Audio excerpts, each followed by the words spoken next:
બજરંગદાસ બાપાને મારા બાએ રોટલા 7 વખત કે 8 વખત જમાડ્યા હશે અને હાથે રોટલા ગળી અને બાપાને હું છેલ્લે દર્શન કરવા ગયો. અમે ને પરબતભાઈ ને સહદેવભાઈ ત્રણે રામનવમી હતી ને બગદાણા ગયા ને બજરંગદાસ બાપાને દર્શન કરવા ગયા. નાના નાના છોકરા હાલીને ગયા અને ત્યારે પ્રતાપ મહારાજે કીધું હતું બજરંગદાસ બાપાને, બાપા તમે છોકરા સાંગાણાથી આવ્યા છે.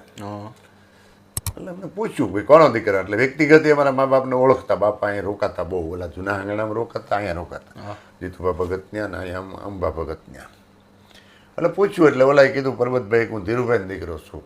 ઓલા સહદેવભાઈ કે હું અજીતભાઈ દીકરો છું. મેં કીધું હું તકુભાઈ દીકરો છું. અંબા ભગતના ભાઈનો? હા. પ્રતાપ આ આપણો છે. આ મને બજરંગદાસ બાપાએ કીધેલું કે આ આપણો છે.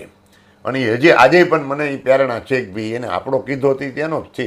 અને આપણો છે એટલે એ વખતનો મને મનમાં એમ થતું કે આપણે સાધુ બનવું.